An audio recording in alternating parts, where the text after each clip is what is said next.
DAZN is the home of boxing, with over 150 live fights a year. It's over! There's no way back from this, surely!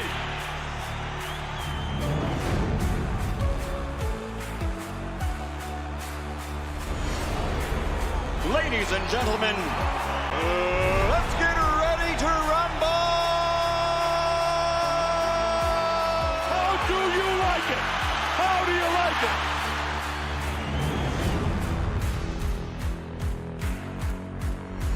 That is unbelievable. These guys will be legends in their own country, but also in the international basketball world forever. That is what sport means. That is what the EuroLeague trophy means.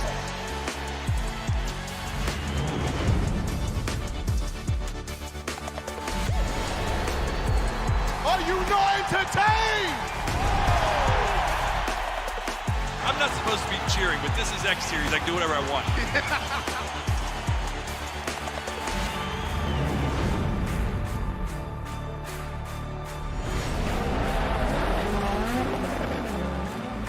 Everything is difficult in this life, so still you need to be on it.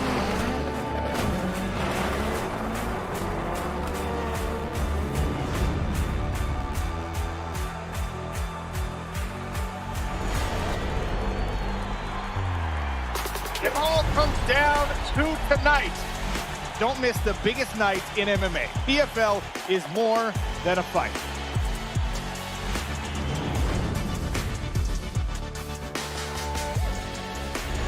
Catching up on any NFL game is easier than ever before. Looking to the end zone for the win! Oh my gosh, one of the great games you'll ever see.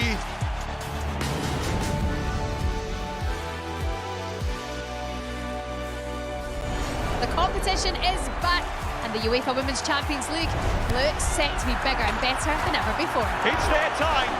A night to remember.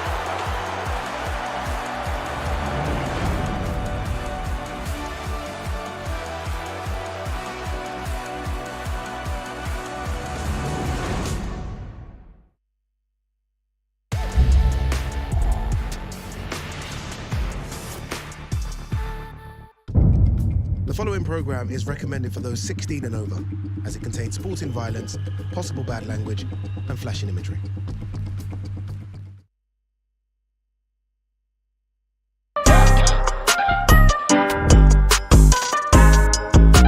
Hello there, and welcome to a brand new edition of the Ariel and Ade show right here on the global home of boxing. Of course, we are DAZN, and this is the flagship program for DAZN, who continues with their tremendous schedule. Another big fight this weekend. There was a great fight on Sunday. There is more to come later in February. We have a lot to discuss. Canelo, Crawford, is this a real thing? What about Canelo, Jake Paul? What about all the comings and goings over seas that are going down that we've been talking about and wondering about? There's many more things to discuss on the Hero program. And by the way, we're going to be joined by a Hall of Famer, one of the greatest promoters of all time, the founder, the head man, the face of Queensberry Promotions. Frank Warren is going to be joining us in the first half hour of our program. So stay tuned for that. But of course, it's not just me here in our beautiful New York City studio. We do have to go across the pond and say hello to my better half, dare I say, the one and only Ade Oladipo, who I would never trade for anything in the world, unlike the Dallas Mavericks and Luka Doncic. Yes, what are they at now? 22, 23? What are we at? You're being kind. I would say more 20. I'll take 22, 23, but I know we have some eagle-eyed viewers that will say, Ade, you're nowhere near that. But I'd say about 20. I'd say about 20. Well, you look That's fantastic. Without a pump as well. That's without a pump. I look fantastic. You look like a school kid right now. What? You look like a school kid. What? You look like a school kid. What is this? This can jumper? You look? What have you got on? What is this? What, you mean this little thing? This little thing, this thing looks like you're about to go hunting. What are you talking about? Are you going to go bear hunting? What are you wearing right now? This is a one-of-one designed and produced by my brother, my blood, 20 by David Helwani. You can't pull off something as cool as this. Look at this. I love your brother. I love your brother. He's family. Yeah. I love your brother, but maybe it just isn't for you. What do you mean? You think it's too cool for me? I think it's far too trendy for you. I get it, right? New York kid nowadays, I understand, but maybe you're not as hipster as you think. I think you should give it to a 20-year-old on the street. Wow. At your age, you're nearly 40. Actually, I'm 42. Years old. I'm 42. You're 42. And perhaps you don't know the real me. Perhaps you don't know. Perhaps this is the real me. Perhaps the me that I've been showing you on the telly for years and years is actually a facade. Maybe I am perhaps more street. I think you just hit a point where it's a midlife crisis. I get it. You're probably going to get a motorbike and a skateboard. I get it, right? Maybe a couple of tattoos now. I understand what you're trying to do, but leave it, Ariel. Leave it. Just dress like a man, a grown-up, please. This is so inappropriate for such a great show. As you say, the flagship show. Inappropriate. He's calling... Flagship show for the DAZN, and Ariel turns up like he's about to go hunting. It's just not good enough. You realize that these are banana leaf trees. These are... I'm not in the jungle here. By the way, what's cooler, this fit, in your opinion? What's cooler, this fit or the fit that Stephen Fulton showed up in on Saturday? Oh, talk about New York. Talk about cool. Are you going to crap on this too? No, I can't. I mean, jean shorts and Timberlands. This is fantastic. What do you know about jean shorts and Timberlands? Hey, what do you mean? What do I know about Timberlands? I've been to New York before. I've got a pair of Timberlands. I've got several pairs. This is an incredible. And look, I was hoping he was going to do that fit and win. I was thinking, don't come out of that fit and lose. And he gets a very good victory. And Stephen Fulton is back, ladies and gentlemen. Forget the Inoue fight. It didn't happen. He's now back. He's a world champion, and he's going to go on and do really good things this year. Book it. I'm still unsure as to whether or not they were real Tims or boxing boots disguised. I don't know. What do you think? Nah, no chance. There's no way they're real Tims. I mean, I don't know the weight of real Tims.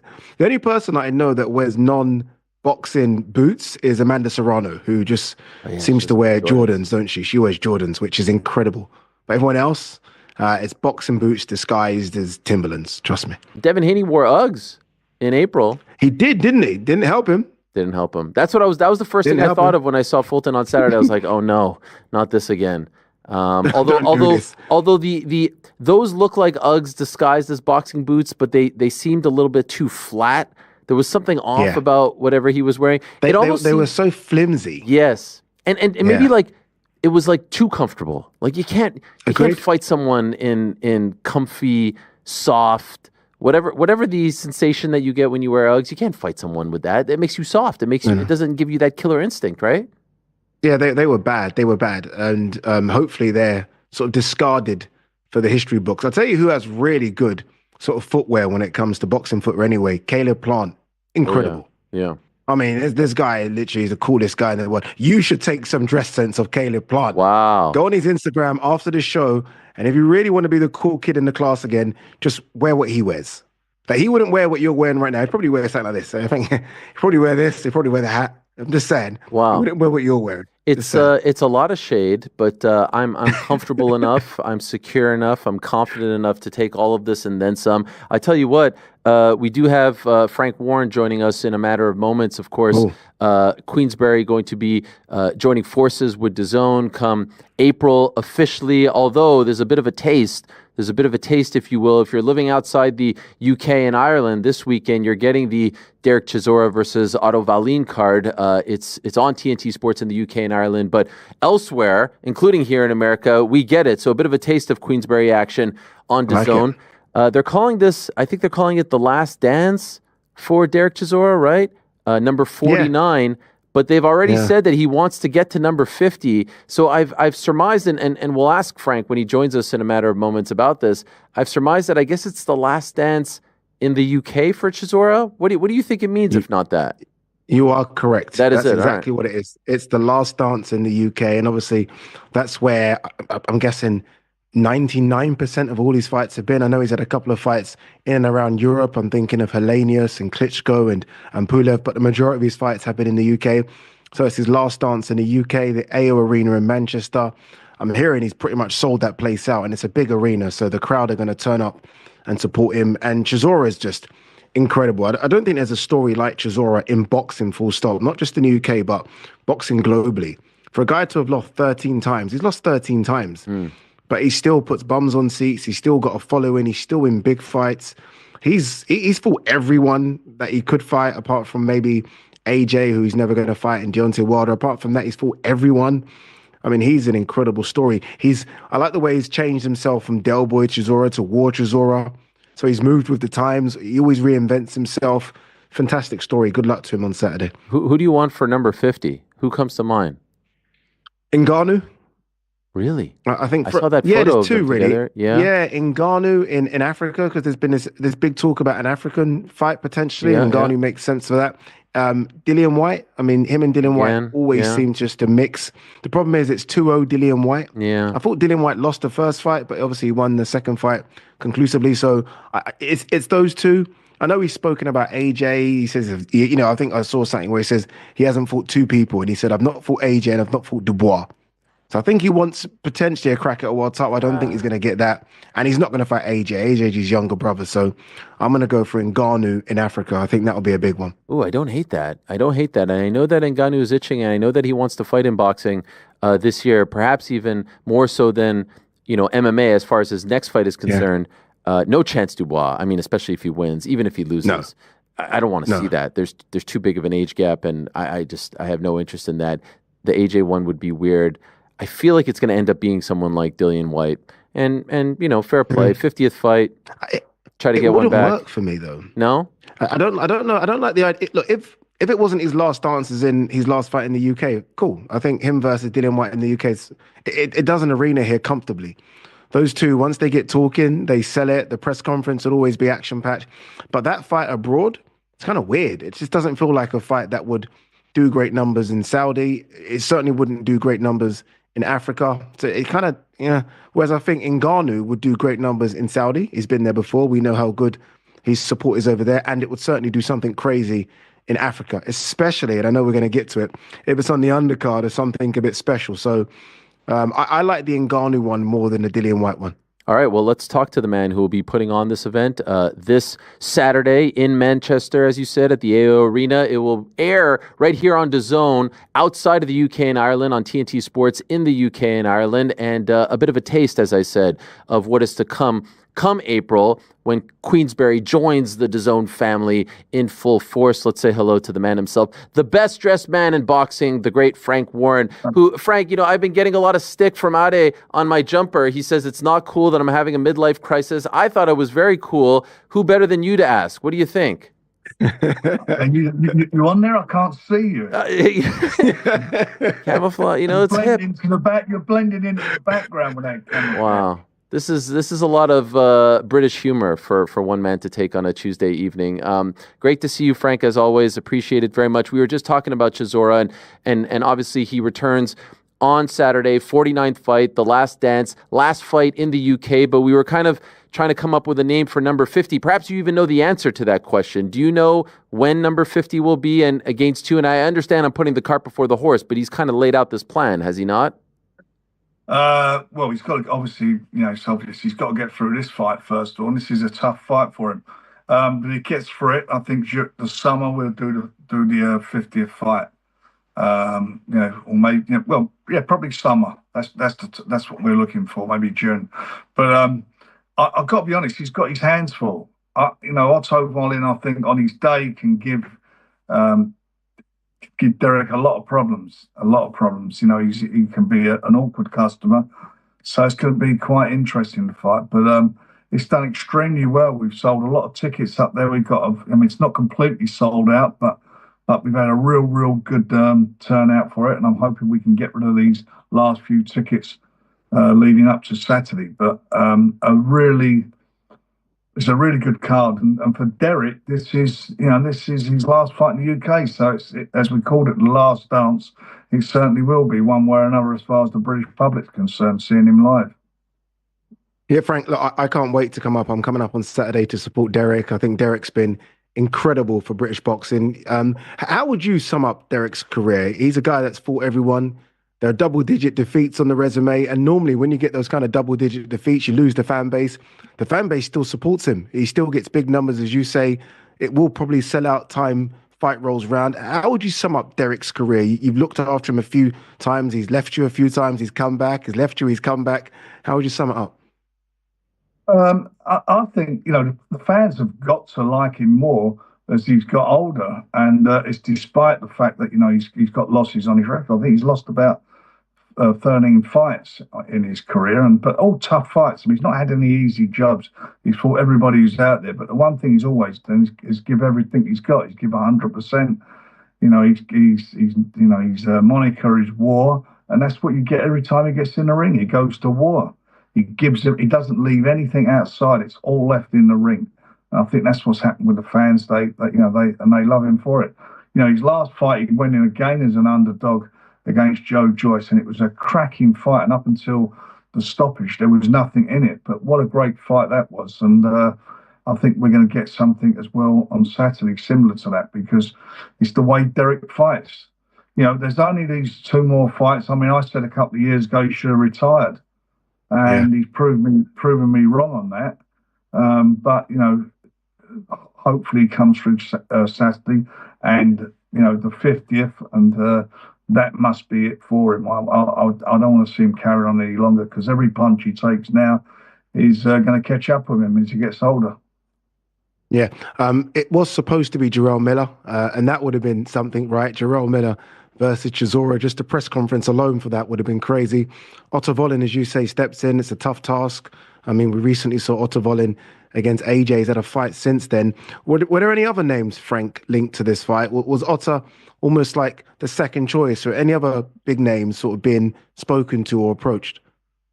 No, there were quite a few people. You know, different people were thought about. Their names were mentioned, but we settled on this one. And I think Otto's, what's he had about? I'm not sure the exact amount. I think he's had something like maybe 28, 30 fights. He's only lost 2 fights, and both of those were two world champions in Tyson Fury and AJ.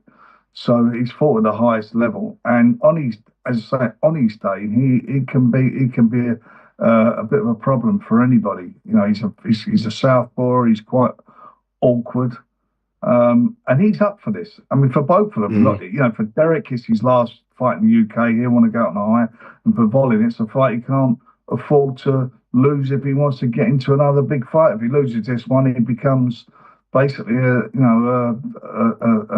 stepping stone for up-and-coming young fighters. Let's stick with the heavyweight theme, Frank, and it's an easy one. True or false, Tyson Fury will fight again? At the moment, it's false. You seem to struggle with that. I'll say that genuinely, because he just, you know, he's you know, Tyson is a very unique guy, and you know, this is how it is. And I've spoken to him a couple of times. I've not bothered him. I've certainly not spoken to him about fighting again. And if he does, that's got to be his choice. But look, he's a very, very wealthy guy. He's made some serious money. He doesn't need financially to fight. If he does fight, it'll be because he's got a fighting heart. And obviously, he'll get well paid if he does fight, but he's got a fighting heart. And for me, that's going to be the thing with him. You know, can he walk away from the sport? He says he has. And at this moment in time, he said to me he's really in a good place and he's very happy. And that for me is very important, that he is happy, he's in a good place. You know, he's been a great, one of the best 2 heavyweights of the 21st century. And I just want him now to you know, enjoy his families and his life. You know, he had a hard year as well last year in 3 training camps, one after another. One fight got cancelled because he got the cut eye, and you know, he needs now to go and enjoy his life and enjoy being with his family, which is what he's doing.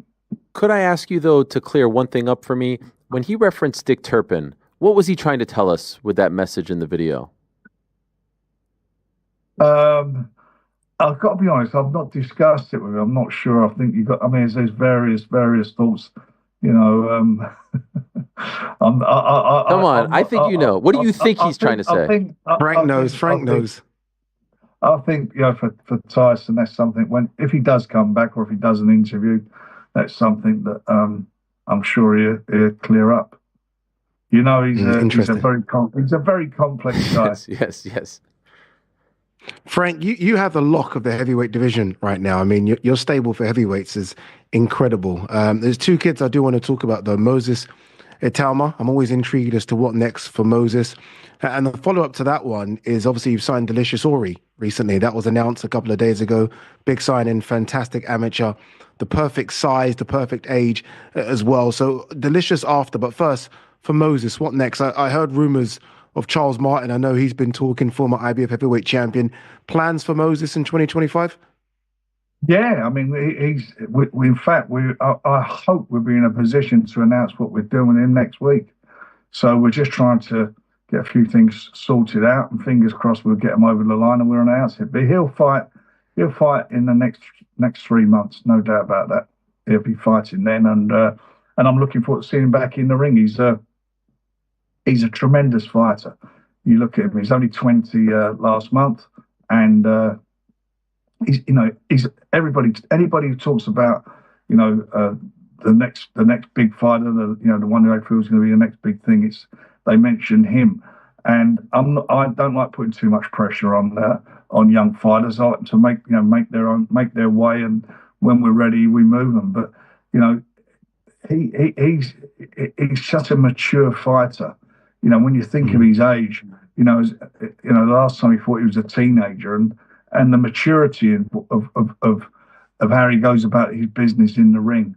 He's a very smart fighter. He's a very strong guy, and more importantly, he can punch. And all I think he can only get better and better as he gets older and as he matures physically. Because he's still not a man as such as strength wise yet. And the stronger he gets, he's going to be a massive handful for everybody.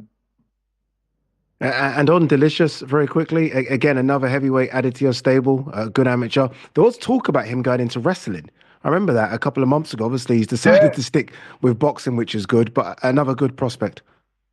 Well, yeah. Well, he actually, when we were talking to him, he said, "Oh, again, I've got." He was quite keen or thick, considering that. He went and I know he had some discussions about it, but thankfully, George, my son, who's the CEO of Queensbury, he managed to talk him round. So he's signed. He was very unlucky in the Olympics, wasn't he? There's great expectations of him, and it was a pretty close fight. But anyway, that's gone and passed. It's up to him now to turn that round. He's had great experience as an amateur. And then for some, I'm not saying for some reason, because I'm very proud of being British, but the Brits and the heavyweights take Usyk out of the picture, and I think we're the bosses. There's no doubt about it. And when you think, when I started in boxing, when we were up, I mean, no British heavyweights, they won a world title. They'd fight for them, but invariably get beaten. And it's not until, I think, going back to Lennox Lewis and going back to Frank Bruno that we were lucky. Would not say we were lucky enough to start winning titles, but now, I mean, we're absolutely so strong with such a great bunch of young fighters and mature fighters.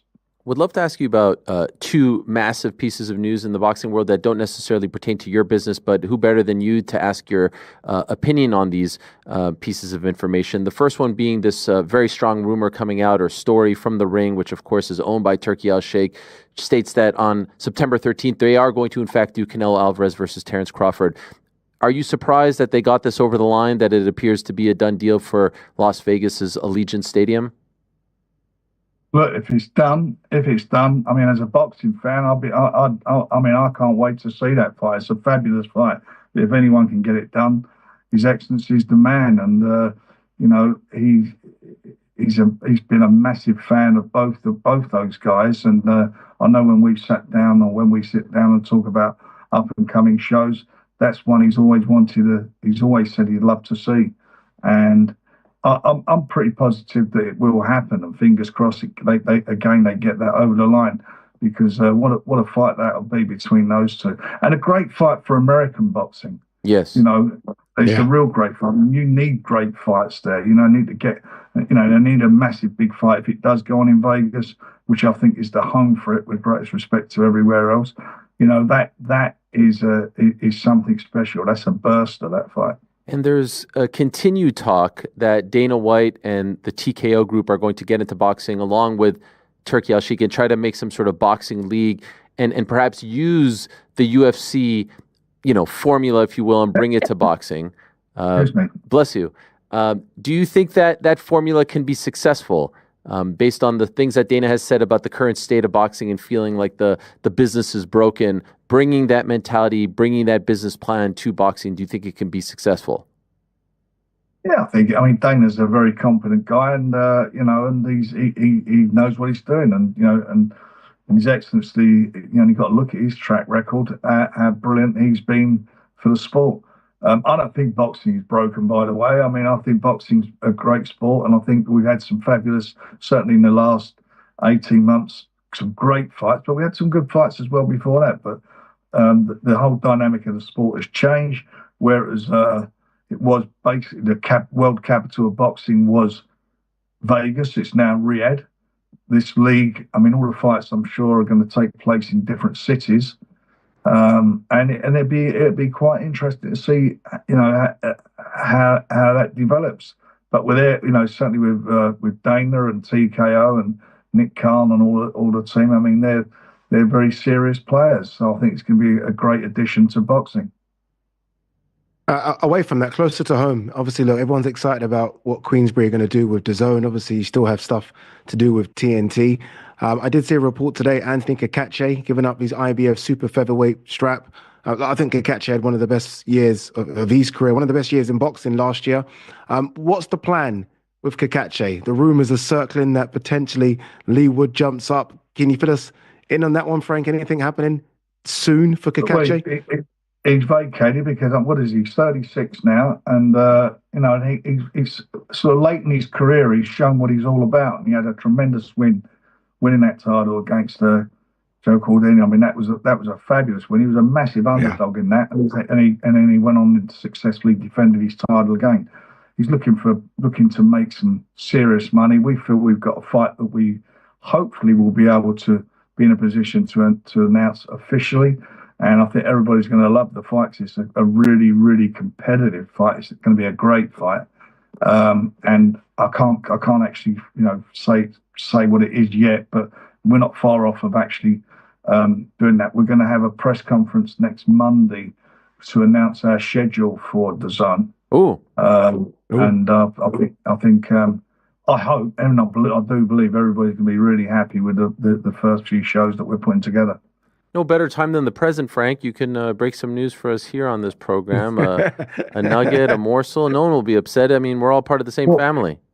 I absolutely agree. But you know what? I'll get in terrible trouble because everybody's booked all their tickets and train tickets and everything to get there for the press conference. And if I do that, they're going to all be very disappointed. They have had to lay out their money for that, and we've announced it already. I think you're going to, keep a little suspense going because everybody, I think, who's interested in what we're doing with DAZN, and I know people will be interested because, as a company, Queensberry and us, we aim to be the top promoter on that channel, and with a worldwide audience it's got now, and we are determined to put on the best shows. So it's all competition, of us, Matchroom, Oscar. It's going to be fabulous. It's going to be fabulous for the boxing fans because it's going to be one destination now, more or less, to go and watch the big fights. Last one from us. Obviously, we're rapidly approaching February 22nd. There's a million different angles, but I'll just ask you about one. If Daniel Dubois wins on the 22nd of February, how confident are you that he will fight Alexander Usyk again later this year? If he wins, and it's a tough fight, and I believe he will win, but it's a very, very tough fight. That, for me, has got to be the most natural rematch of anywhere in boxing. It was controversial, the last fight. That we had that controversial moment with Daniel, and he definitely hurt Alexander off, and the 4-minute break and all the controversies you just said that went around it. And looking at Daniel and how he's matured over the last 3 fights, this being his next one of his 4 fights since he fought against Usyk, and you look at the change in him. As I say, he has matured mentally. He's shown what he's all about. Every fight except for this fight that he's been into in his last 4 fights, he's gone in as an underdog. Bookmakers, public, everybody had him being the underdog, and he's proved everybody wrong in the last 3 fights, and he wants to wipe that slate clean with Usyk, and it's a natural fight. There's no doubt about it. It's probably the biggest fight out there, and I believe, provided he comes through, I believe if we get it on, that was going to be a mega fight. No doubt about that one. It's going to be a mega fight. Plenty to be excited about, plenty to look forward to, starting with this weekend. Looking forward to that one. The last dance in the UK for Derek Chisora, the penultimate last dance of his career. It's always fun when he's in action, and always great to talk to you, Frank. Thank you. I know it's late over there, so we'll let you go. Appreciate the time very much, and good luck this weekend. That's very, very kind of you. All the best to you, Ariel, and to you, AD. And I love that top, as I say, Ariel. If I could find it, this was ahead. I can't see the rest. It's brilliant, my friend. That means a lot. Thank you, Frank. All the best. Cheers, there man. he is. Good evening to Frank. And much to discuss from what he said, but I do want to go back to Canelo Crawford, because it is the biggest news, and everyone's buzzing. We're getting little morsels from the Ring magazine, which I love, by the way. They say, the Ring has learned. Like Turkey owns it. Who else are they learning it from? We don't need to say sources say. We know where it's coming from, and that's fine. No need to speculate. No need to wonder. It seems like we're moving in that direction. It seems like we're moving towards September 13th, Allegiant Stadium, which, by the way, is a massive stadium where the Las Vegas Raiders play. This isn't T-Mobile. It's the football stadium, which has never hosted an MMA or a boxing event. They did host SummerSlam a couple years ago, and they'll be hosting WrestleMania in April, 2 nights. So, maybe a sign of things to come. And it looks like it's going down at 168 pounds. Your reaction? Wow.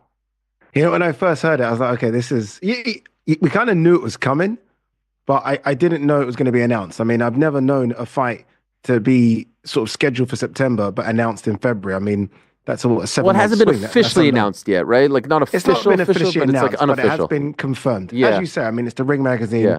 Turkey owns the Ring magazine. Turkey put this fight together. Turkey's given them the green light to put that story out. So for me, that's all the confirmation I need. I love it, and I love the way they are drip feeding sort of more information, more nuggets, as you say. First of all, it's September. Now it's September 13th. Now it's the Raider Stadium. So this is all sort of playing up well, and I'm happy it's the Raider Stadium as well, just because, what is that, 65,000 with floor seats, maybe 75, another 10,000 on the floor. It needs to be that big. I love the T-Mobile Arena, but it's not big enough. I think everyone needs to see this fight. It's easily the biggest fight of 2025. I said last week that Benavidez-Morel was my most exciting fight. Well, that's been completely pushed down to second place, because this is crazy. It's the kind of fight that everyone talks about around the world. It's the kind of fight that gets into the headlines between sort of NFL and NBA and football. So look, I'm super excited about it. I just wonder, my biggest question, Ariel, my biggest takeaway is, do they both have interim fights? Like, do they both risk rolling the dice in May? Do we see that? Crawford maybe not so, because he's a 1-fight-a-year fighter. That's all he does. It's all he's done for the last 5 years. Canelo, though, fights twice a year, has always done that. So I do wonder if interim fights will be sort of put in place before the big one in September. I hope not, but I think so. Well, that is a perfect segue, because there are now more and more reports and whispers that there's something going on between Canelo Alvarez and Jake Paul. There's something happening here. Are you buying or selling this? And if it does in fact end up being May against Jake Paul, does that, in your opinion, take anything away from this super fight in September? And I don't say take it away in the sense of like, oh, what if he slips on a banana peel? But just, going from Jake to Terrence, there's a massive leap in terms of talent there. I mean, let's be honest. Do you feel that it puts Canelo in one bucket here, and then he's going to try to move to another bucket? Or maybe this is all just hogwash, and he's getting paid $1 gazillion in 2025, and God bless him. Yeah, I think it could be the latter. Like, when I first read this, I was like, okay, this is silly. And it's not silly because I don't think Canelo will fight Jake Paul, because I do believe, and I came onto your show in the studio a couple of months ago, and I do believe the fight will happen. Like, if you told me Canelo versus Jake Paul in 4 years, I'd say, okay, yeah, fine, of course it's going to happen. If you're telling me Canelo, Jake Paul in May, I'm like, you must be crazy. And I mean this respectfully to Jake Paul. This is Canelo we're talking about. This fight doesn't last a round. Like, if Canelo wanted to get Jake Paul out of there in a round, in a minute, I believe he does that. Again, this is no discredit to Jake Paul. I think what Jake Paul's done in the sport of boxing has been incredible. I think what him and his brother have done in just the world of entertainment has been incredible. But Jake Paul is fighting potentially a guy that's top 5, top 6 pound for pound. A guy that's only lost to Dimitri Bivol and Floyd Mayweather, a guy that's still very much at the top of his game. The kahunas and Jake Paul to wanting to get in the ring with Canelo at this stage of Canelo's career. This isn't an Anderson Silva. This isn't a Mike Tyson. This is a legit live boxer. It's crazy. But considering the numbers they did on Netflix, I can imagine Nikisa and Jake Paul sitting down with Netflix and saying, okay, how do we try and get something like that again? And top of the list would be Canelo, I guess, followed closely by Conor McGregor. So there are only 2 options to kind of get those numbers again. So it's not as crazy as people think. I think it could happen, but I'm still calling cap. Would he finally get the respect that he deserves from the hardcore boxing community if he takes the fight, regardless of the result? Like the Carl Frochs of the world, right? Would they finally say, you know what?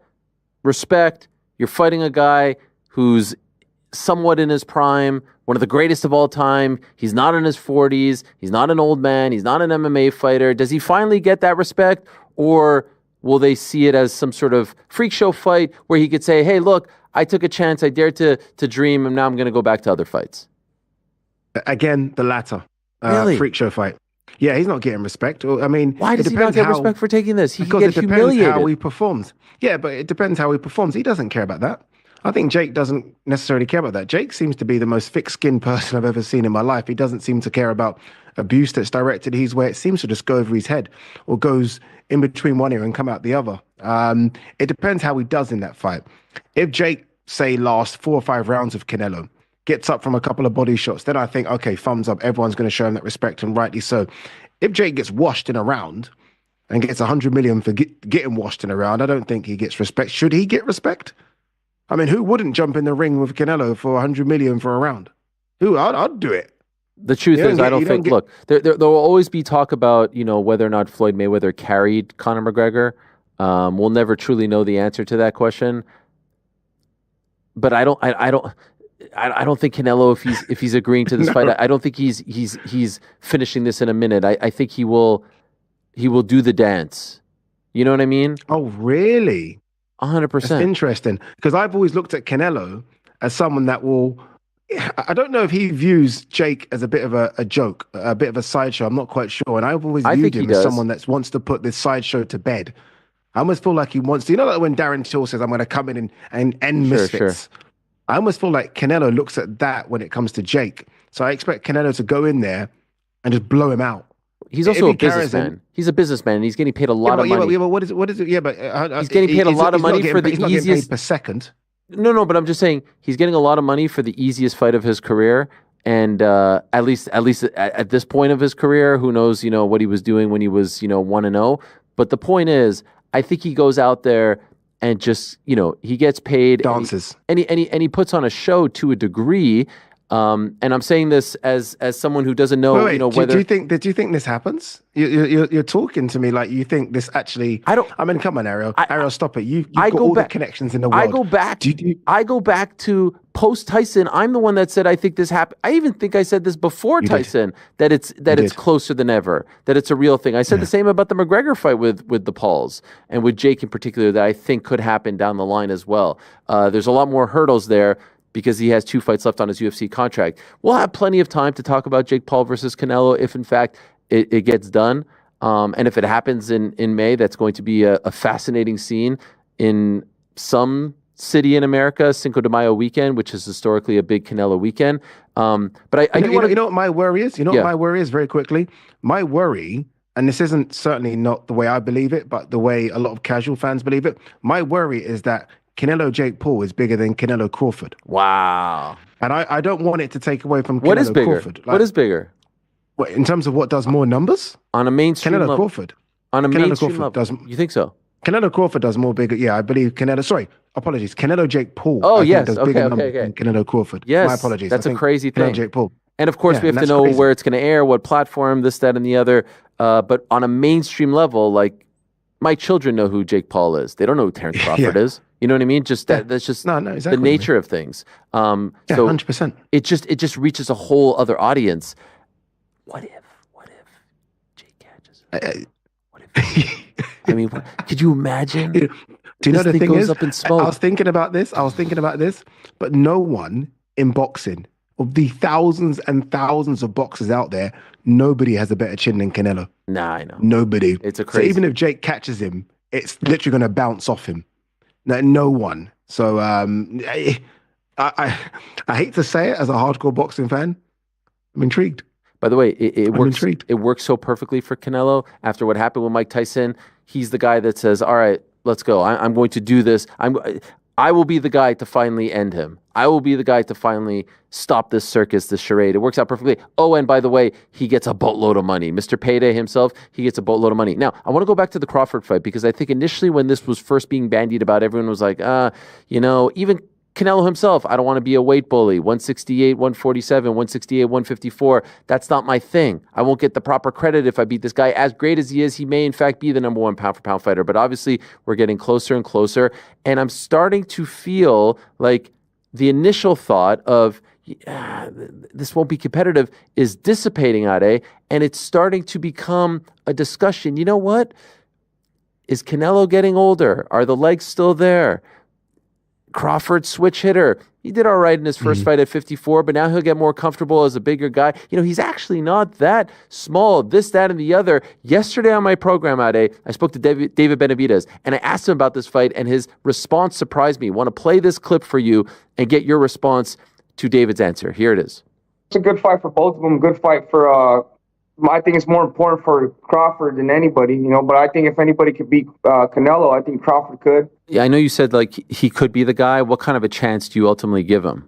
I think you give him like a 7 out of a 10. Oh, wow, that high. I thought you were going to say 25 just because of the size. Good. Crawford is good. And of course. I think he's been known that he's going to fight Canelo for a long, long time. And, Crawford, he likes to pick up the weight. So I'm sure he's been working on the weights for a long, long time. So, Crawford, when he has, with a person that has a big IQ like that, if you do enough weights, and you stay working for a long time, you have a puncher's chance. Okay, so what do you make of that? What do you make of that response? I was a little surprised. I need to clear up what he meant by 7 out of 10. Does he mean he's giving him a 70% chance to beat Canelo? Yes. Is that what it? Wow. Yes. I mean, who am I to disagree with Benavidez? Benavidez knows he's boxing, right? I mean, he might have shared the ring with both. I mean, with Terence Crawford. I mean, if anyone else was jumping up from 154 pounds to 168, not named Terence Crawford, I'd say this is crazy and they don't have a chance because they're fighting a guy that I still think is very, very good in Canelo. The reason I give Crawford a chance is because A, it's Terence Crawford and he's unbeaten, but B, I think Canelo's slipped just enough for me to think this is a real fight. This isn't Canelo that fought Golovkin second time round. I thought that was almost the best Canelo I've ever seen. It isn't that anymore. I've watched his last couple of fights. I've been lucky enough to have been at a few recent fights. The Bivol fight's taken something out of him. He doesn't throw punches and combinations. His feet have slowed just a little bit. And Crawford does throw combinations, and Crawford has really good feet. If I'm Crawford, I know Benavidez spoke about picking the weights up. If I'm Crawford, I come in just above middleweight. I don't try and match Canelo for size and come in at 168 pounds. You're not going to out-bully or out-strength Canelo. I know Crawford likes to wrestle a little bit and he's strong at that, but he's never going to be as strong as Canelo. It's just not possible. So I think you come in at 160, 161 and you use your speed and movement and you do it that way. And then I think Crawford's got a chance. If Crawford stays in the pocket with Canelo, there could be a problem. I saw when he stayed in the pocket with Madrimov, and Madrimov was able to catch him quite a few times and hurt Crawford a couple of times. Madrimov is no Canelo. So I think there are ways for Crawford to win, but you still got an edge towards the bigger guy that's not yet fallen off a cliff. This isn't a bigger guy that's done. Yeah. This is, as I said earlier, this is Canelo who's 5 or 6 pound for pound. This is a guy that was undisputed until they took a belt away. He's still very, very good. So I edge to Canelo, but I give Crawford a hell of a chance. Can I be honest with you? Yes, I sir. edge to Crawford. And this is why. Number one, I don't think he was motivated against Madrimov. I don't think there was anything there for him other than the fact that it was his first fight with Riyadh season and he was fighting at 54, and this is what... There was no juice there. The promo was the best part, right? That incredible promo, There was no juice there. Number one. Number two, a lot of people forget. Have you ever seen those clips of Terence Crawford wrestling? Terrence Crawford knows how to wrestle. Terrence Crawford knows how to use his weight. His kids are great wrestlers as well. I've seen clips of him on the front lawn wrestling with his boys. Like, this guy knows what he's doing. He knows how to battle people who may be trying to weight bully him, who may be trying to use their weight to their advantage. Obviously, this isn't a wrestling match, but those things do come into play. He's one of the smartest fighters of all time. He's one of the best switch hitters of all time. He has incredible boxing IQ. We saw that against the likes of Errol Spence not that long ago. He's at the top of his game. He has not fallen off a cliff. He does not seem to be worn-torn. I really think he has a solid chance. And I think that sentiment is going to keep growing as we get closer to September. Of course, we're still 7 months away from this, this discussed date. But if Canelo takes another fight, if it's against Jake or someone else, he's just going to be out there chilling. He doesn't necessarily need another fight. Oh, you could say, okay, could he get another fight at 160 to get used to the weight? Yeah, sure. But I think that confidence in him is going to keep on growing. Now, the flip side of the coin, you have someone like Amir Khan, who was asked recently about this fight. Here's what he had to say. Let's see if you agree a little bit more with what the British boxing legend had to say recently.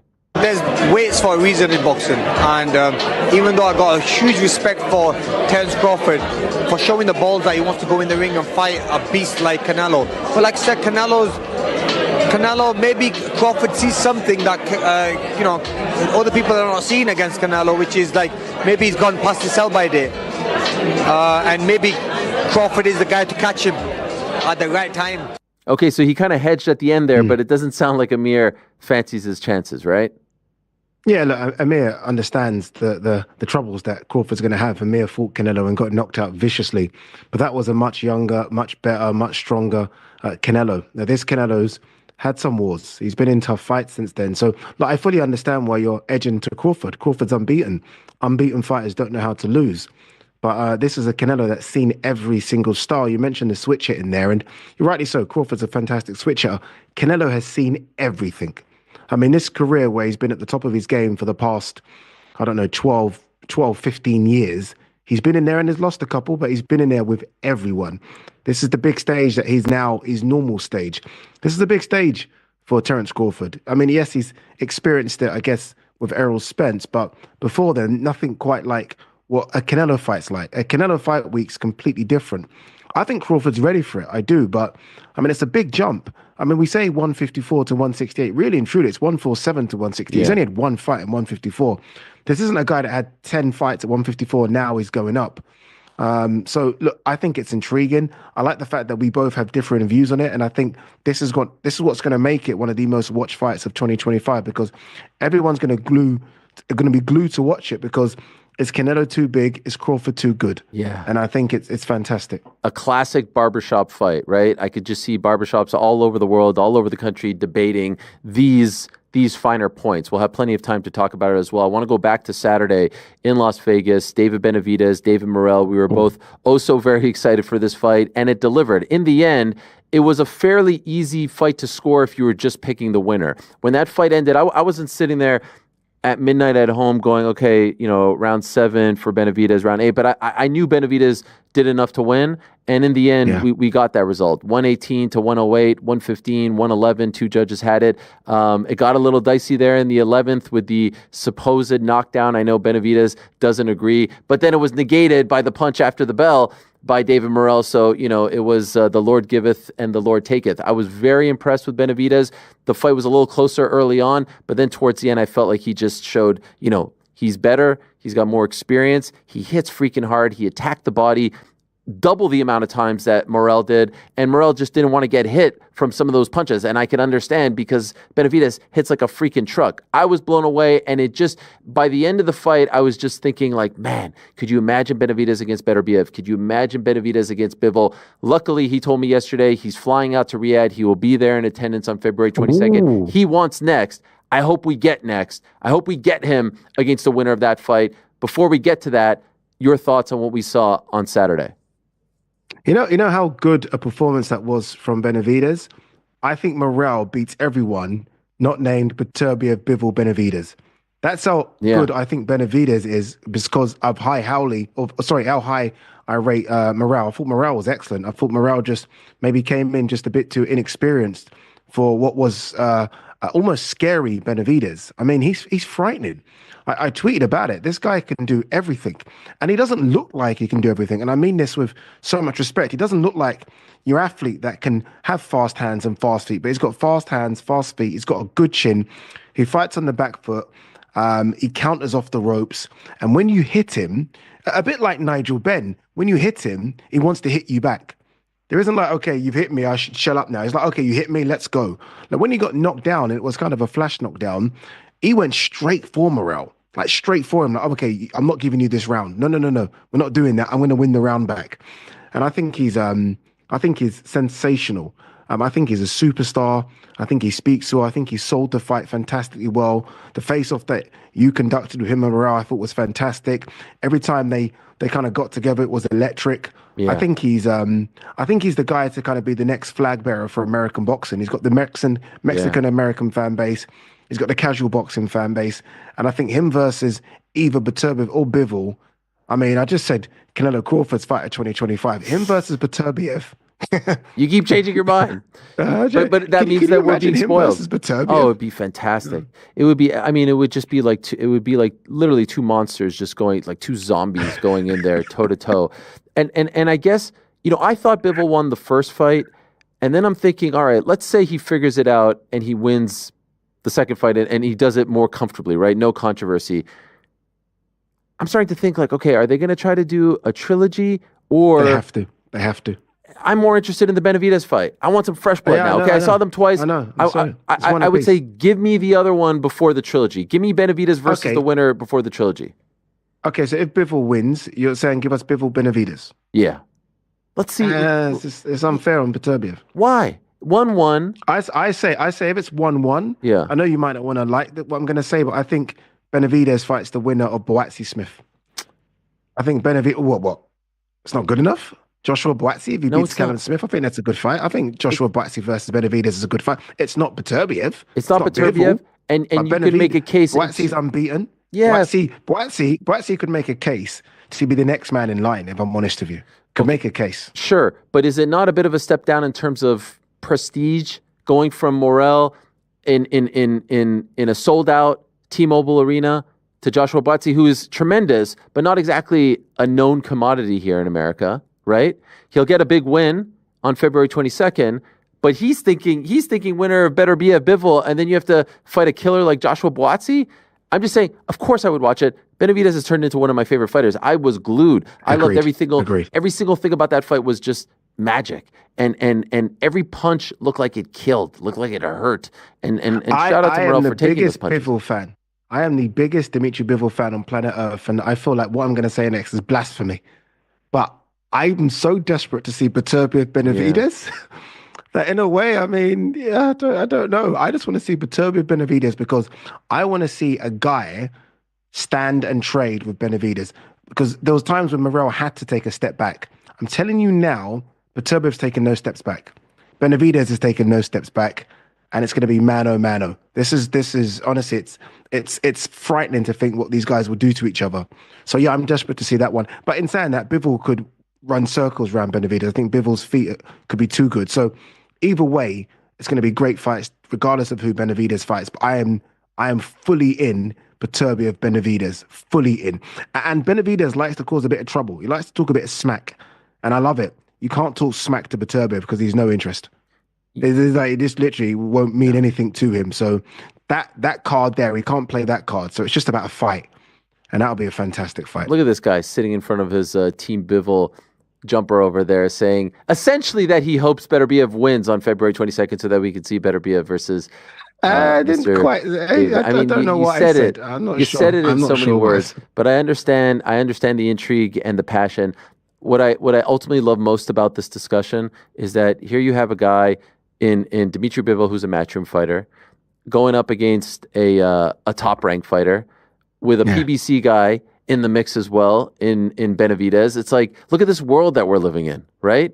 Isn't this incredible that all this is possible in 2025? It's amazing. And I would love it, by the way, if Beterbiev wins. I would love to see Bivol versus David Morrell. I want David Morrell. I want David Morrell to be rewarded so early in his career for taking this opportunity. And I hope that boxing fans don't say, oh, you lost to this guy, now you have to go all the way to the back of the pile. I would love to see David Morrell versus the winner of Smith Boatsy as well. But I'm just saying, like, boxing fans need to stop looking at losses, especially early in one's career, sub 20 fights, as, you know, a death sentence. It's not that. Yeah, agreed. I mean, Morrell was fantastic. Again, Morrell, so inexperienced, decided to kind of take the fight. Didn't necessarily have to, but decided to take the fight and put up a good performance. I mean, was there for 12 rounds, was throwing punches for 12 rounds. It wasn't like he was always on the back foot. He tried to land these shots. He landed some big shots, but Benavidez just ate them. And normally that could be very, you know, very dispiriting for someone. Like, my God, I've landed my best shot, but he stayed there. And I was very intrigued to see how he was going to handle sort of the post-fight press conference. And he was there, he was talking, he wasn't shying away from the questions. So I'm with you. I think boxing fans should give Morrell a lot of respect, and he should be right back in the mix with some big fights. As for Benavidez, I love what you just said earlier, that he's coming to Riyadh, Saudi Arabia. I love that. Yeah. You want the big fight, go and chase the big fight. And I got to respect him for that, saying, you know what, I want the winner. And regardless of who wins, if I'm him, I get in the ring.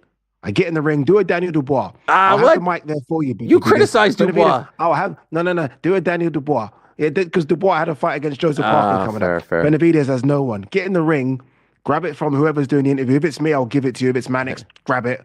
And ask the questions. Say, I want you. I want you, Beterbiev. I want you, Bivol.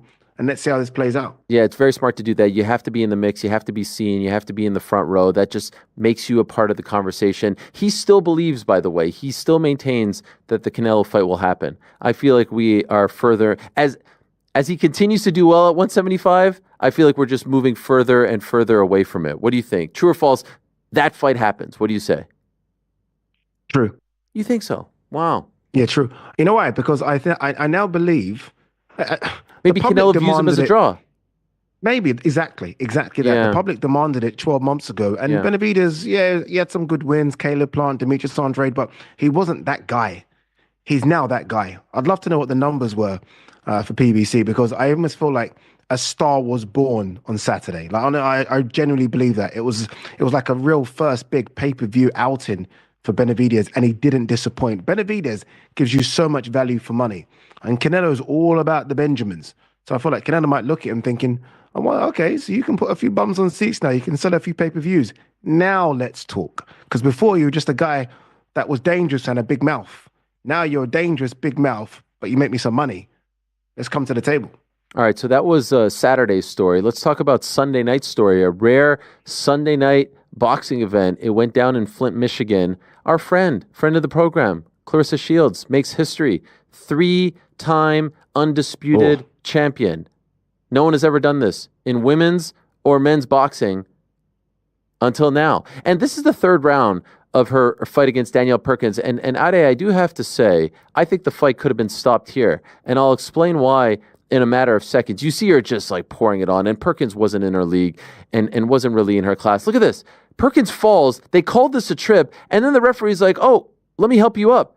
That does not look like someone who tripped. That looked like someone who was out, who was hurt. That looked like someone that was like, okay, this is a bit too much. You hurt me. And oh my God, that one there. Wow. Yeah, and in the end, it ends up a unanimous decision win. That wasn't even a stoppage because there was 10 seconds left. I mean, credit to her, the heavyweight division in women's boxing isn't really a thing. I think there's like, it's the equivalent of the women's featherweight division in MMA. There's like one person and that's it. She did her thing. It's worse than that. It might be worse than that. I mean, women's featherweight doesn't even exist anymore, but she did her thing.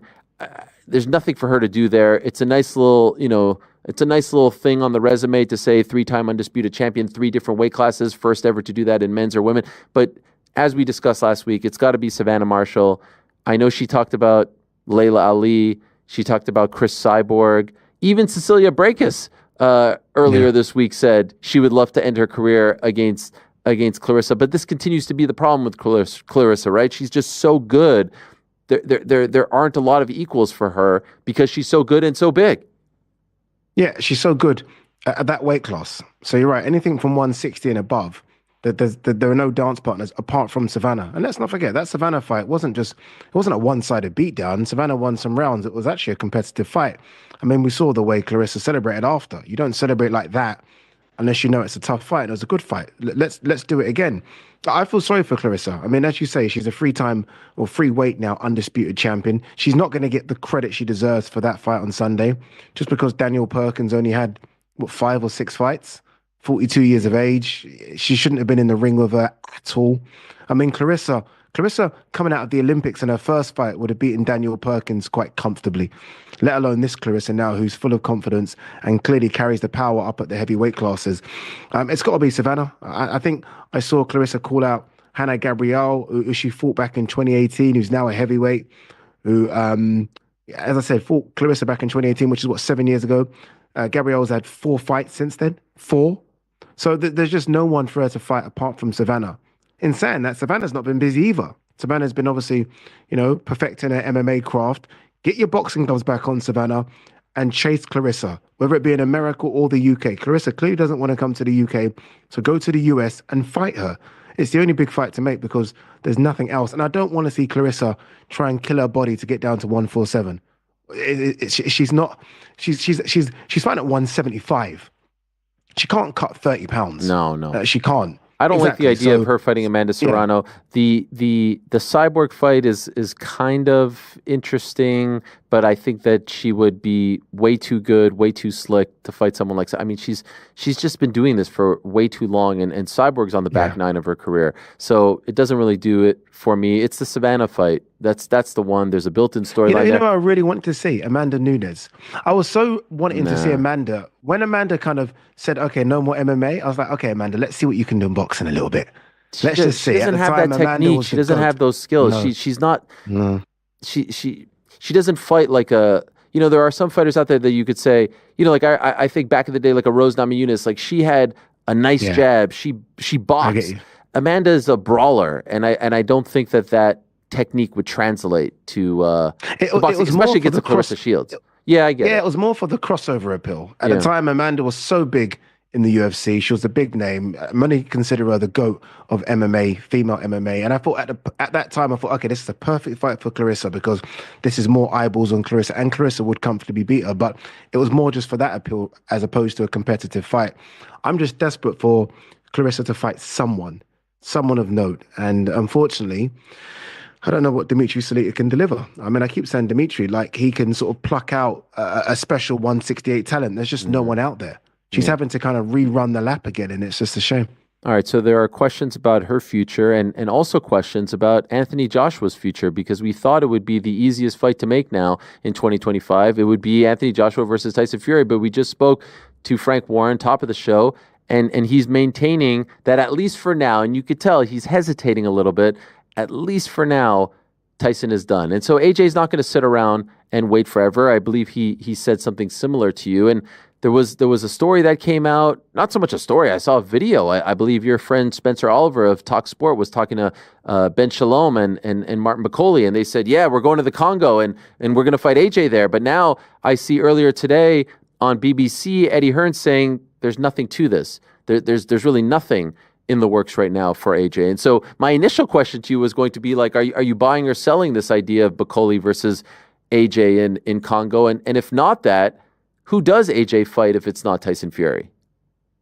Yeah, Martin Bakole and his team. So that Ben Shalom and that Billy Nelson, they're almost trying to wish this into existence. I mean, I spoke to people close to Team AJ, and they're like, "What are you talking about?" They have no idea where the stories come from. So look, I can't blame Martin Bakole for wanting this fight. It'll be an incredible fight. I've been sort of beating the drum and pushing the idea of a big fight in Africa. AJ versus Bakole in Africa would be just enormous. Honestly, it would be enormous, and it's something that African boxing needs. But if I'm Bakole, just focus on F.A. Jagba. I hate when fighters overlook fighters and start talking about other dream fights. I've seen that banana skin thing happen too many times. So if I'm Bakole and Billy Nelson and Ben Shalom, get past F.A. Jagba first, who's not that easy. It's not an easy task. And then start talking. As for AJ, who he fights next, Tyson Fury. Oh, you're still holding out hope. I'm still 100. Did you not see how Frank Warren started through your question? Yeah. I mean, I saw a shoulder roll. I saw a bit. Yeah. Tyson Fury. I mean, there is no one else for me. I mean, I don't want to see Deontay Wilder. I don't want to see Dillian White. I would love Martin Bakoli. I mean, that would be the dream one, but it's not Daniel Dubois. For me, it's Tyson Fury or Daniel Dubois. That's it. I know Frank said, Daniel Dubois versus Usyk, but I almost feel like AJ, the ego that AJ has, he would want to run that back with Daniel Dubois.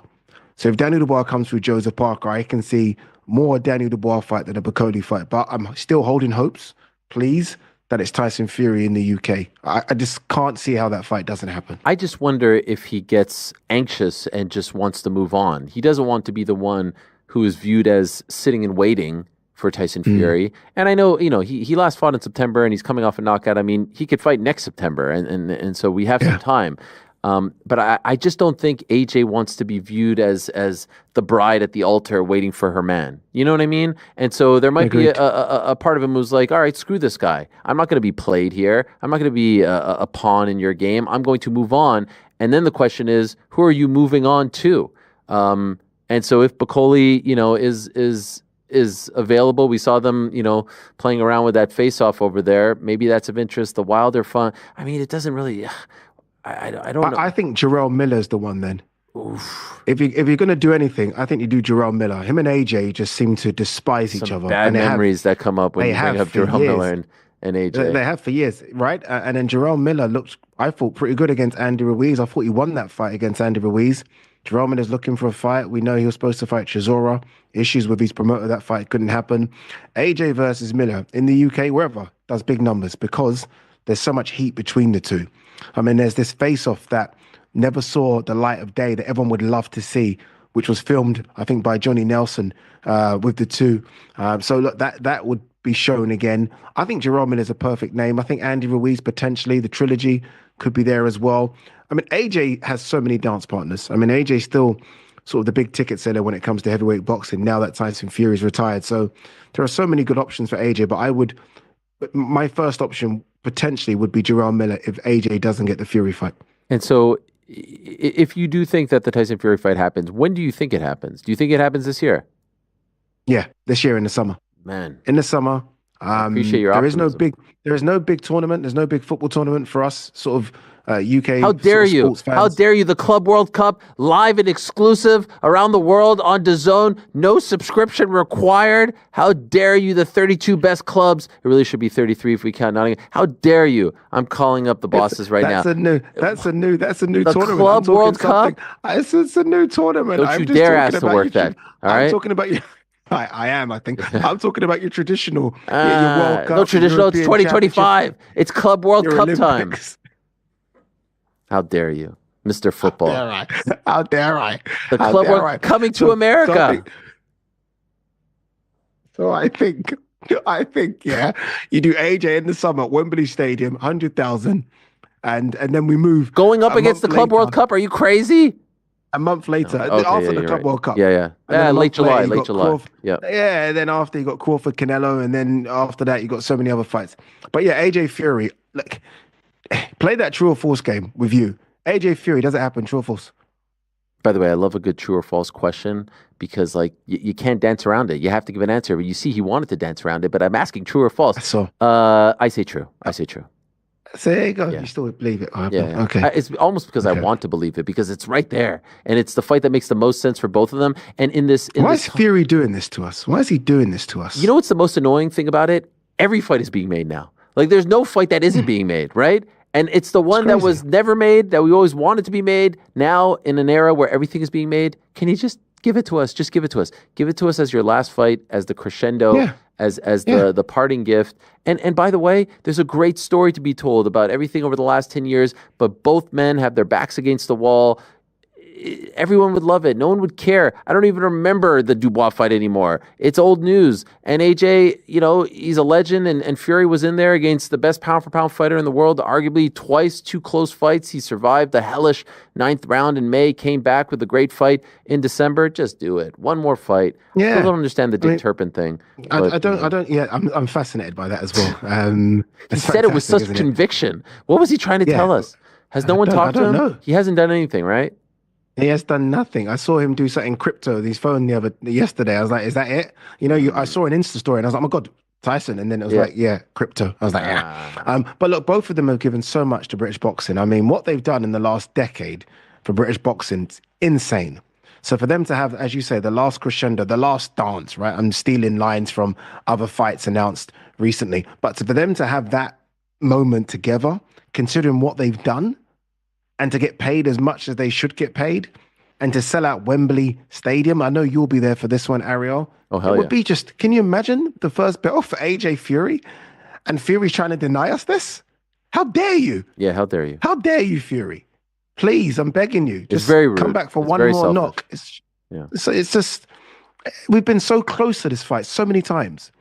I remember when Fury announced it on Instagram, like, yeah, it's done, AJ Fury. And then Fury went off to fight Wilder.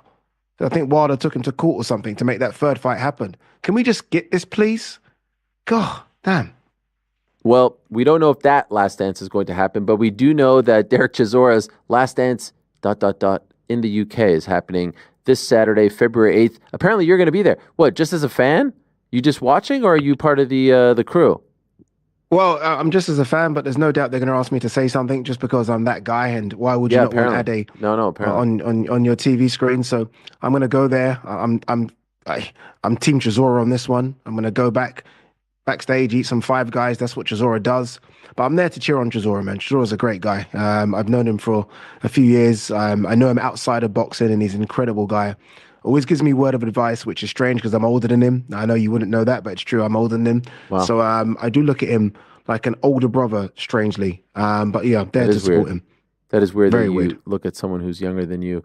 It's just maybe because of his size, and he's quite intimidating, and wisdom, he looks the whiskers. Yeah. If you want to blend in the crowd, I can send this off to you if you want to wear, just so that no one notices you. No. Let me know. I feel bad because was it really your brother that designed this? Oh yeah, thing? 20. This is a fantastic. I mean, you know how much? I'm ashamed to say how much this costs. I mean, it's like three paychecks for you. It's crazy. It's crazy. Go on, say it. No, I can't even. I mean, I'm embarrassed. I'm bashful. Okay, wait. True or false? Above 1,000. No, let's not get crazy. I mean, I don't roll like that. I mean, let's not get crazy. I think you do. I think you do. Let me also tell you that on February 8th as well, BKFC is in Newcastle. So if you want to do a double dip there, I don't know. How close is Manchester and Newcastle? Is it close? About an hour and a half away, so it's not too bad. 90 minutes. All right. 90 minutes ain't far. Not so perhaps you'll show up to that one. Get there easily. Carl Thompson versus Rob Boardman. If you're interested, go check it out. But then the big one. And by the way, when did Manchester become the fighting capital of the UK? Because in 7 days' time, February 15th, back at the Co-op Live, massive one for Jack Catterall against Arnold Barbosa Jr. Love this fight. Love the promotion for it. They're doing a great job. I saw Barbosa tweet earlier today that he has landed in the UK and that it smells like victory.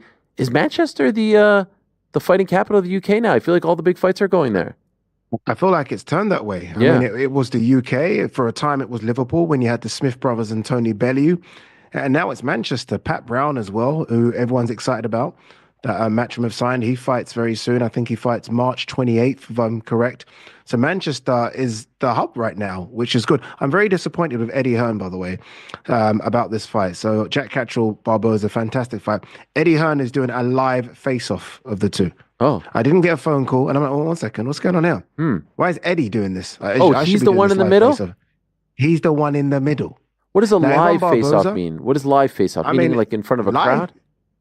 In front of a crowd, I'm guessing. Oh, but isn't that what they're doing with the press conferences sometimes? Like I see Frank Smith in the middle, Eddie in the middle. Is that really like a face-off per se? No. We're talking face-off. Like the way in which you see me do a face-off, we're talking a face-off with the two. And look, Eddie's great at doing it. But if I'm Barbosa, I say no. Yeah. Your team, Jack Catterall, Eddie. You need Oscar I in want Oscar there. on the stage. Yeah. You need Oscar on the stage. Maybe we'll get him. Just let me do it. Okay. Just let me do it. All right, well. Just let me do it. Put it out there. Try to manifest it. I'm putting my hand up for it now. I want to do it. All right, well, that comes up. This fight. Oh, I like that fight a lot. February 15th. We could talk more about that next week on the program. Ade, time now for everyone's favorite segment of the week. It is my personal favorite, and it is sponsored by no one, but we are working on it. Okay. It's the yeah, we're working on it. We're working on it. This is like episode, what's this, episode 10, 11? 11, 12, who knows? I mean, we might even get a graphic at some point for our parting shot. Here it is, and it's a double dipper, Ade. And you know, I love these because you don't know what they are. We even have music now. Yeah, shout out to Mysterious Frank. You don't know what it is. So let us go back to Flint, Michigan, Ade, and let's go to an unbelievable showdown. Yes, this happened in the co-main event. I'm trying to speak very, very slowly. Okay, here it is. Oh, there we go. Yes, there it is. Thank you, guys. What about this scene right here? Did you see that? This is Brandon Moore versus Skylar Lacey. They knocked over the DAZN cameraman. Shocking. That's embarrassing. This was weird. And then the cameraman gets on the... I'm surprised that doesn't happen more, if I'm honest with you. Yeah, because like they're right up in there. The cameraman on the apron, I'm like, yeah, like, what are you doing? Look at this poor guy. Doesn't happen more. He's like, yeah, I'm good. Please, stop showing me. But then things got really fun. On Saturday, we had the Royal Rumble in Indianapolis, but Moore and Lacey had their own version of a Royal Rumble. In fact, I believe there was a spear through the middle ropes and out. Oh, that's ridiculous. That's worse than Liam Cameron, Ben Whittaker. Oh, I don't even know. He actually speared him. Did he get disqualified for that?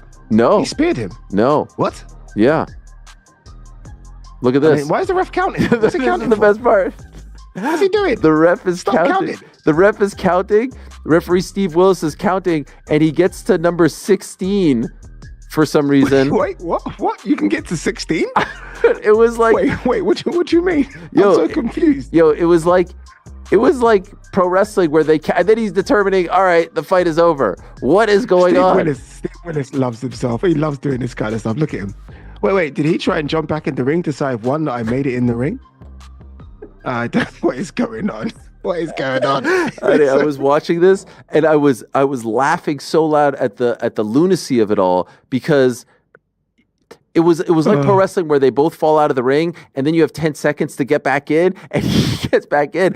I don't even know if it's in the rules to count. And if you are counting, I've never seen a ref go past 10. I don't know where he came up with 16 to wave it off. I don't know. so oh my silly. God. In the end, Brandon Moore won the fight, I think, because he got back in the ring first. Okay. There's so much wrong with this clip. There's so much wrong. So, he should have been thrown out for spearing the guy. That was a spear. Counting to 16. And then the other guy to jump in the ring and say I've won because I made it first. It's fantastic. I don't understand. It was quite the show over there in Flint. Between that and some of the other action, and then, of course, the mismatch of all mismatches in the main event, I say we need more of these Flint shows on a Sunday night. Yes. Talking about mismatch, did I see KSI versus Dylan Dennis? You know what? Signed and sealed? You know what? I skipped over that one. Sorry. No, honestly, thank you for bringing it up. If only because, the audience here on DAZN, they get very upset about some of these. Oh, especially on this show. They want to protect the sanctity of the sweet science, the circus that is. Here it is. I love the poster. Very Godfather-esque, isn't it? No. Is it Godfather or Scarface? Wait, Scarface. That's it. Sorry. KSI Dylan Dennis, March 29th. Again in Manchester, AO Arena. You in? I don't know. You like it? What am I in? As in, am I going to do it? No. Are you into it? Are you watching? Dylan just... I mean, I was there in America. I can't remember what state I was in when... Austin, Texas. Yeah, and Dylan threw coffee in my face. Yeah. Well, I don't know what it was. Like, me and Wade got sort of just splashed with coffee or something. And then he had a fight with Anthony Taylor. And then didn't fight. Pulled out. Nothing happened. Like 2 weeks before. So I don't know. Yeah, and then obviously the Logan stuff was crazy. I'm surprised that fight happened. Remember, he threw something at Logan. Was it a mic and it cut Logan? Yeah. Dylan's interesting. I mean, look, Dylan Dennis way more than I do. I'm not going to hold my breath. Here's why I think it happens. I didn't think the first fight against KSI was going to happen. I think this one is going to happen for this reason. A, he doesn't have the same juice that he had back then, right? He was the bad boy. There was this mystery about, okay, can he fight? He's calling everyone out. Can he actually box? He hadn't done it yet. And so I think he had that juice. Number two, there is this ongoing lawsuit with Logan Paul and his wife and him. Who knows? Is that still ongoing? That's a thing. That's a real thing. Wow. And so that's at play as well. And let's be honest, the Logan Paul showing wasn't great.